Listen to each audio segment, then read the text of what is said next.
Thanks for coming, everyone. We're going to talk about concussions today.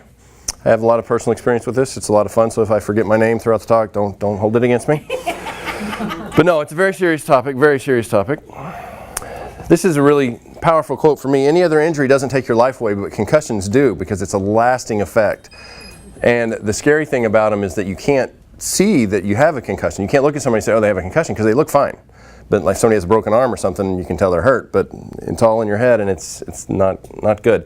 But we live in a concussion culture nowadays, and it goes back to, and I suffered from it too, it's, you know, you want to be, if you're into sports at all, you want to be the tough guy, you want to be like, I can take a hit, I can knock that guy out and all this good stuff. And you figure like that when you have a helmet on that you're going to actually be safe. You're like, well, I've got a helmet on, I'm not going to hurt anybody. But that actually has led to more concussions, because what happens, and I have a great video, I can't wait to show you. What happens is when you hit helmet to helmet, the property of inertia, an object at rest stays at rest, one in motion stays in motion. So you're going in motion, you stop abruptly, but your brain keeps going, and that is what happens to your brain. So it's not a real brain, obviously, but that's a visualization. So what happens is you hit heads, your brain keeps going, and all of the neuronal connections at the base of the brain get stretched. There's a lot of little pokey up things at the bottom of the skull underneath part. Actually, that's a technical term. I don't think we have an anatomical skull right now, but there's all kinds of little attachments sticking up. So when it stretches, it can tear things and cause a lot of damage. And that's not good. And when you have that, the collision, you can build from 30 to 130 G's of force. So that's like a car accident every time it hits head to head. It's not good. Not good. And I'm going to show that video a couple more times because it's very impactful. In more ways than one. So, did you know the CDC reports 1.6 to 3.8 million sports-related concussions every year? And if you've had 3 or more concussions, you're 3 to 6 times more likely to have another concussion. I thought that was, because it's kind of like you have that stretch and you don't correct, because we're going to talk about it in a minute, you don't correct the alignment of the skulls, the bones of the skull that we talked about and that we started working on about a year ago. And when you don't correct those skull bones and adjust those sutures, then the circulation of that particular area of the brain isn't going to be complete. And so that's going to slow down the healing process.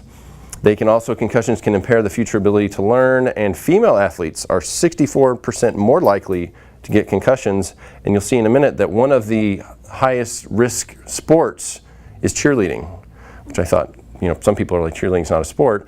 Well, my wife's very adamant that it is a sport, because you're doing all the tosses up in the air and all, and people are landing on your head and all this stuff, and they don't have any protection at all, so it causes a lot of injury. Now, one of my first experiences with concussion personally, I was in practice, and that's the scary thing, because athletes think, oh, okay, and it's going to happen in a game, but a lot of times you're hitting heads all day long in practice for a prolonged amount of time. And so I was in a drill, and I hit just the right way, which is just the wrong way, face mask to face mask with this guy, and it kind of like jarred me, and I stood there for a minute, and I went cross-eyed. I had double vision, and I mean, instantly I'm just like, oh, I'm all right. I'm like, hold on, hold on a second. And I'm like shaking my head. I'm like, okay, hold on. And I sat there for a minute, and I couldn't get my vision to correct. And so I kept shaking my head. I was like, and I was like getting mad at myself. I'm like, come on, hold on. I'm like sitting there trying to shake my head, and then finally my vision comes back. I'm like, okay, I'm ready. Let's go. And so it's just one of those things that the whole mentality is you have to suck it up. I mean, unless you literally have your arm dragging on the ground or something, you just have to suck it up and get back in there and keep knocking heads, and that's not the way to be. And that's the scary part, especially for parents nowadays. I mean, personally, if I don't have any kids, but if I did have kids, I would really have to think twice about getting them involved in football or any kind of contact sport. Like ice hockey's bad too. So the sports concussion, that's one of the main things we're talking about today.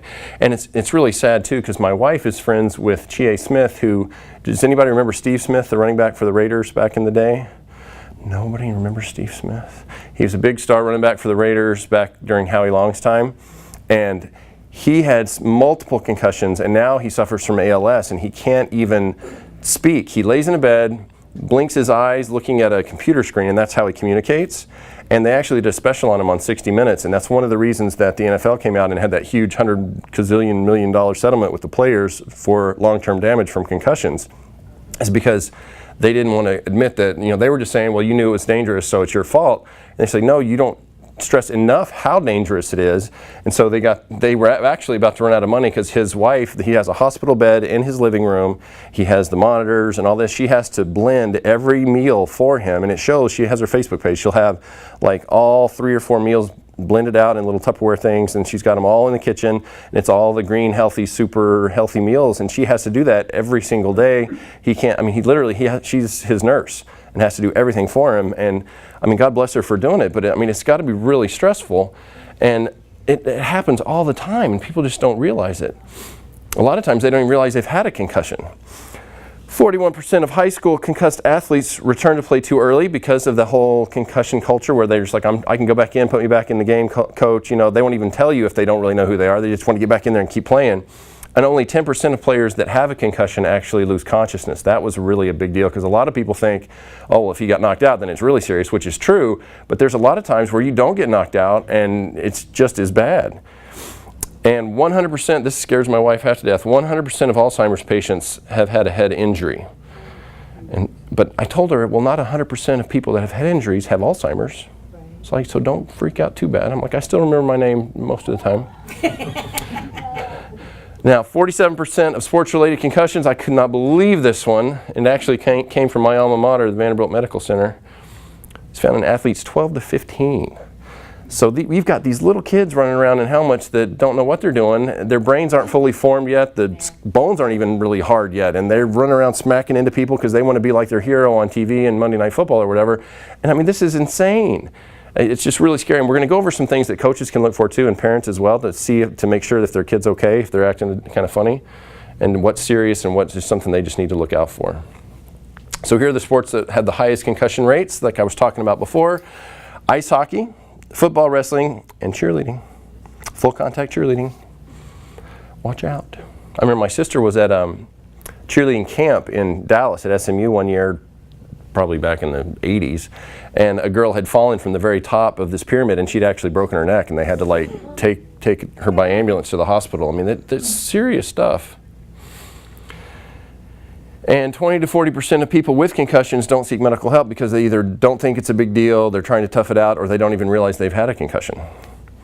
And of those that do, very few get the bones of their skull corrected because, and you're going to find out the statistic on this, which blew my mind, they still think that the bones of the skull aren't movable. They think it's fixed, it's all fused in there after you get rid of the soft spot when you're, grow up, and little fontanelles. But that's a technical term, but it's not true. So the definition, a concussion is not defined by the physical injury, but by the actual loss of brain function. And a simple concussion resolves usually after a week to 10 days. A complex concussion can have prolonged loss of consciousness. You can have just a few seconds, or it can be a few minutes, impaired cognitive function, but also complex concussions can be multiple concussions or those from low force impact. So if you don't even really think you've had that much of an impact, it's that motion. I wish I could pull that video up again. That motion, it doesn't take a lot, because if you're just moving this much and then stop really quick, that brain is still going to slosh around in there and can cause some damage. Now there's 4 things they look at when you have a concussion. Now as far as thinking and remembering, you're going to have difficulty thinking clearly. You are feeling slowed down, have difficulty concentrating or remembering new information. Physical aspects are you can have headaches, fuzzy or blurry vision, nausea or vomiting, especially right afterwards, dizziness, sensitivity to light. That's one thing that a lot of the NFL receivers, especially that run across the middle, and the linebackers are knocking them out before they changed all the rules with the whole defenseless receiver thing. There's guys that can't leave and go out in the sun because the light is so bright it just gives them a horrible headache, so they just stay in a room in the dark all the time, and that's not any way to live. You have balance problems, you feel tired, and you have low energy or no energy. Irritability, sadness, you're more emotional than usual, you're nervous and anxious, you're either sleeping too much, you're not sleeping enough, or you have problems falling asleep. So those are all the things that you look at. But here are the return to play criteria, because they just want to get you back out on the field. They don't care, I mean, obviously they care, but they overlook the fact that you could have some serious neural damage to the brain, and they just want to see how quick can you get back on the field. When I was playing, it was like, if you're hurt, okay, get the next guy in, we got to wait till you're ready to go, and the coaches are like, you're ready to go, and if you hesitated at all, he's like, nope, you're not going in, stay out, and you could lose your job. And that's not that big a deal when you're in high school or in college, but when you're making your living doing that, it gets pretty scary. So these are the Medical Society guidelines from Colorado. So if you have a grade 1 concussion, and it's your first concussion, they sit you out for 15 minutes, make sure you're okay, do a little evaluation, and then you can go back in. But if it's your second concussion, then that means you have to be out for at least a week. If it's a grade 2 concussion, you're out for 1 week if it's your first one, 2 weeks with physician approval if it's multiple. But then when you get into the serious ones, when you lose consciousness for a second or for minutes, you're talking about being out a month or up to a year, and you have to get your physician approval to come back to play. So that's some really serious stuff. And everybody was joking around the office about how I've been talking a lot about vision the last, I don't know, 3 months. And there's something interesting. This is totally ironic. But oculomotor nerve, this is the nerve, this third cranial nerve that actually moves the eyeball. That's a new way they found that they can actually test long-term neuronal damage in the brain. And so what happens is, this was done at a study at Penn State. Individuals would, they'd have concussed individuals and then healthy individuals, and they'd have them come in 30 days after the person had had their concussion, and they would run them through a battery of tests. And one of them is the cardinal fields of gaze. When you have the pen, you have to follow the pen with your eyes and not move your head and that kind of thing. Then they had some other tests where they would show them pictures, and then you had to close your eyes. They would move the pictures around, and then they'd say, okay, now where was the picture of the circle? And they'd have to remember where it was. And normally you kind of remember where it was, but they didn't have that cognitive ability. They couldn't remember where it was, which was really scary. And then also they would have a stimulus off to the side, and the people were not able to not look at that stimulus. So if there's a flashing light over here or something, they would automatically look, even if they were told not to. They would look anyway as a reflex. So that showed that they had some neuronal damage. So this is what I was just talking about with the involuntary, in the voluntary eye movement away from a stimuli, and the memory guided movements of the eye. That's the one where you try to remember where that particular shape or picture was. So now this is actually really encouraging, because they're looking to use oculomotor nerve testing to really see and test the neuronal function of people to make sure that they don't have any damage and they actually are healthy enough to go back and play. And because there aren't any real universally accepted assessments for concussion diagnosis right now. And here's this again, just to show how important it is. Yes, ma'am? So even a fall or an auto accident could easily... Oh, auto accident for sure. But even if you, like, perfect example. Another example, I was walking to a job interview or something years ago, and there was a pipe coming down in the parking structure, and I thought that I was tall or short enough to get underneath it. And so when I walked and I got right underneath it, and it was just low enough to like jam everything, and right there that could have caused a concussion. I don't know. I mean, people all the time like slip and fall, or they run into a door or something because they're in a rush. All those little impacts, low impact things can actually cause a concussion. The MedPage Today showed that there were 2 studies that kids had lower IQ that had early brain injuries, which is scary. And this is what we're talking about. These are the bones of the skull. Now, you've got 22 bones of the skull, and they're all connected by these sutures. And it used to think that, or everybody used to think that it was sealed up tight like that. But that belief that's still used by the medical world today was from back in 1867. They believed that the bones fused. Little do they know that in 1960 there was an individual named Upledger that realized that it's actually movable. They are movable, and there's about a 1/100th of an inch distance between the bones in those sutures. They have their own blood supply, their own nerve supply, and their own connective tissue in there. So that's what we're working on. When we're feeling on your skull, you can feel little ridges, or sometimes they can slide up and over like that, or sometimes they go up like that. And so we're trying to correct that to make sure you're getting optimal circulation to the brain. And if somebody has a concussion, obviously those bones are going to shift, and if you don't address that, it doesn't matter how much rehab you do and things like that, that's not going to get them where they need to be, the optimal level of brain function. This was interesting too. Young brains don't necessarily heal faster, even though we think, okay, you're young, you're going to heal faster. But the problem is their skulls aren't as thick, and interestingly enough, their brains haven't developed yet, so they're still developing, and so that can really cause damage and slow down their development process and cause long-term issues. So this goes back to why are pro football players willing to risk it all anyway? Well, it's because it's not like baseball where you have 200 or 300 games. I don't know how many games baseball has, but it's a lot of games. But with football, there's only like 10, 12 games, and then you have preseason games and things like that. And so you don't want to miss a game. And you also have practice, which is really intense, like we talked about before. So you're practicing. So you're practicing so you can play in the game and have everybody yelling and screaming for you and all that stuff. So you don't want to miss a game. And when you do miss a game, you get taken out of the mix and you feel almost ostracized from everybody because you just go straight to the training room and hang out with the trainer and all the other hurt people. And all your buddies kind of move on and the person behind you steps into your spot. And so then you're just kind of like, okay, and you just want to pretend like, okay, I'm better. And especially with a concussion, there's no way for them really to tell if you're better or not. I mean, they have some tests that, they're just not very accurate yet right now. So you don't want to miss because you might actually lose a job. And concussions often go unreported because people want to keep playing. They don't want to let the team down. They don't want to look weak.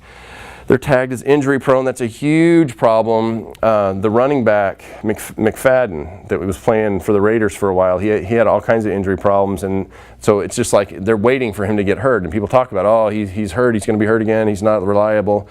And when you're talking about millions of dollars for an athlete, you want to have I understand they want an athlete that's going to be healthy and be able to play and earn their money. But it's just scary how it builds up so much anxiety in the players to just be like, I'm fine, just strap something to it and I'll be fine. Emmitt Smith talked about how I don't care what anybody says, you have to know the difference between an injury or if you're just in pain. Because towards the end of this time of the season and later, no one starts a game without being in some sort of pain. You're going to have an ankle tweak here, a little sore shoulder here, and you just suck it up and go out there and beat yourself up some more. I mean, that's just part of it. And sometimes people just don't think that concussions are serious, and obviously it is. Now, the reason that post-concussive symptoms can persist is because, like I talked about, they don't get the alignment of the skull corrected, so then they don't get the complete circulation back to that particular area of the brain, and so then the neuroplasticity of the brain can't actually have the ideal nutrients and circulation, like I said, to actually heal itself. And that's actually something that's really exciting, is that mainstream medicine is finally starting to come around to the fact that the brain does kind of show some neuroplastic qualities, which means that if you cause damage, that sometimes the nerves eventually, if you give it the proper situation, will actually start to regenerate those nerve cells, which is really, really good. And it all depends on what we're thinking about and the nutrients we're taking in. And it's so funny because I got a Periscope notification. Anybody know what Periscope is? It's a live Twitter video fancy schmancy thing from a friend of mine that just said that she was at the red carpet launch of Will Smith's new movie that's coming out called Concussion. And it's really interesting because the NFL really did not want him to come out with this movie because they're just like, no, you're going to make us look bad. And I'm like, if it's the truth and it's based on a true story, then I understand why they're scared, but that just makes them seem like they're trying to cover up stuff still. It's like, and the scariest thing for me was when Steve got the settlement and the big NFL settlement for the head injuries, I was so sad because there were all these people that were fighting to get more money. And it was the people like Steve and some other people that were even worse off than Steve that came out and said, guys, I might not be around for some long legal battle if there's a big settlement. I need money now or I am not going to make it. And so that's one of the reasons that they settled like they did. It's just so sad. These guys go out there, they're like gladiators. We send them out there, okay, do your thing. And then if they get hurt, they're like, okay, I don't want to see you anymore. Go away and I don't want to see you and I don't want to hear about you. And it's really, really sad. Now, for coaches, they need to know that concussions are a brain injury. I don't know if we have any coaches here, but concussions are brain injuries. All of them are serious, and it's really important to make sure that you can recognize and manage injuries to your potential kids, players, etc. So here's what to watch for, and ask others, your family, friends, to watch for too. Now, look for any forceful bump or impact, even if, like we were talking about, if it's just bumping into a wall, but if it's sports related, it can be soccer. A lot of soccer, people go up to head the ball and they hit another person's head. That can cause concussions. Any concussion signs or symptoms, such as a change in their behavior, their thinking, or their physical functioning, is something that needs to be taken very seriously and could be a concussion. This is a reminder of what's going on. I don't know how much I'm blocking there. It's a giant head. Here are the danger signs. Sometimes when you have any kind of impact like that, you can knock a blood clot loose and that can lead to a stroke. And so these are really important. If you have a child that's had any kind, or a player, if you're a coach, that has any kind of concussive symptoms or has been in a contact issue that you think they might have some brain issues, make sure you're looking at their eyes to make sure that they're reactive and that they're the same shape. They're not one's bigger than the other. They're not drowsy, and if they can't be awakened, obviously that's an issue. If they have a headache that gets worse, if they have weakness, numbness, and decreased coordination, that's a problem, indicating neural issues. Slurred speech, unusual behavior, or if they're increasingly confused, restless, or agitated. One thing, I had a friend of mine in high school that got in a really bad car accident. He was in a coma for 3 weeks. And when he came out of the coma, his personality was totally different. We were happy that he was alive still. He was able to walk and function, but his short-term memory was terrible. You would tell him to go, he played baseball. The coach would tell him where to go. He would take a few steps, and then he'd turn around and be like, "Where'd you tell me to go?" Because he just couldn't remember it. It's because that constant damage in the brain with the brain tissue, that's something that you can see a lot too in concussed individuals.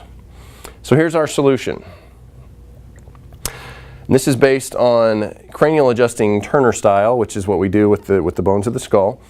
You want to make sure you correct those cranial bones and the spinal misalignments, getting the subluxations taken care of. You want to make sure you cut out all processed sugars because they're not good and they lead to a lot of inflammation. You want to eat more greens, which is going to help with the inflammation as well. And you want to drink, I know that sounds like a lot, 2 to 3 liters of water a day the first week is really important because there's a huge amount of your brain that's made up of water, so you need to make sure you have it plenty hydrated so that it can heal. Second week, you want to continue your adjusting, add turmeric and omega-3s for the anti-inflammatory effects. Stuff that I know we've all heard about here. Light activity for like 5 minutes of walking or the rebounder. And when you're doing the rebounder, you can just go up and down like this. You don't actually have to bring your feet. The rebounder is the little mini tramp. You don't have to like bring your feet all the way off the trampoline. So just that movement there, the gravity is going to force the lymph to flow better, and that's going to help to really heal a lot better as well. Dark chocolate for the antioxidants. The higher the cocoa intake or the amount of cocoa in there, the better. That's the healthier it is. Red grapes for the resveratrol for their antioxidant qualities, avocados for their omega-3s, and organic apples for the malic acid that helps increase circulation because you really want to make sure you get plenty of blood up to the brain. Now the third week, you keep the adjusting schedule as it is. You add 3 tablespoons of coconut oil because it's got the malic acid or the caprylic acid and also the medium chain triglycerides in there that act as a second source of energy for the brain. So all those nerve cells can actually start using the coconut oil as well, which is really, really good, and it acts as a lubricant for the joints. It helps. Coconut oil is just amazing. Just do it. And the rebounder as well. And then the final week or the fourth week, keep the adjusting schedule, drink plenty of water. Now you can just need to make sure you go to half your body weight in ounces. You can take a B complex, 25 milligrams, Zeal, which we have over here behind the little desk there. It's just an all organic nutritional supplement, really, really good. You just add a little water, mix it up, drink it down, make sure you're getting all your nutrients that way. Zinc, 10 to 20 milligrams for kids and 40 milligrams for adults. That helps boost the immune system and help the healing process as well. The fifth week and final week, you want to keep your adjusting as well, incorporate oculomotor nerve testing. So tell us, or tell whoever is monitoring you to maintain your oculomotor, check your oculomotor nerve. So doing the cardinal fields of gaze with the pen to make sure you can track it the way you're supposed to with your eyes without moving your head or without any staggering with the eyes, which is not something you want. And know that multiple concussions can lead to longer recovery from future ones. Now this is a study talking about the neuroplasticity that I spoke about before, and it really is refreshing for me to see that medicine today actually is starting to come around to the fact that the brain is a neuroplastic organ that can regenerate, and it's far from being hardwired. The brain has circuits that very rapidly form, unform, and reform. And that kind of goes along with the manifesting things and that kind of stuff, because when you really focus on something and think about it all the time, the more you think about it, the more you build those connections in your brain. And the more, if you want to get better at, I don't know, what do you do, Connie? Daydream. If you want to get better at daydreaming, you think about daydreaming all the time, and it's going to build those connections and make daydreaming. You'll be the best daydreamer ever. Thanks. All right. Now, if you want to reduce your cognitive risk long term by up to 60%, we have a few tips for you. You want to eat a healthy diet, at least 3 to 4 servings of fruits and vegetables a day. Of course, everybody knows that.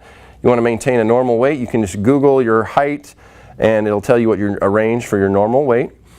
You want to limit your alcohol to about a glass of wine a day. Cabernet is all right because it has the higher amount of antioxidants, and if Argentinian Cabernet has the highest level of antioxidants, by the way. And try not to smoke. Don't smoke at all, or just cut back if you can, because that leads to a lot of blood clotting and bad circulatory, overall health issues. But the biggest impact was to walk at least 2 miles a day, or you can bike 10 miles a day, or any kind of regular vigorous physical exercise, because this is actually going to help to support and grow neurons and the glial cells, which help to protect the neurons. So now it's up to you. Take all this wonderful information, protect your young ones, your kids, your friends, if you're a coach, your players, and really make sure you're looking out for yourself. If you have an injury, make sure if you're feeling extra sleepy or you can't, keep your thoughts correct, and you might want to make sure you're getting checked out to see if you may have had a concussion.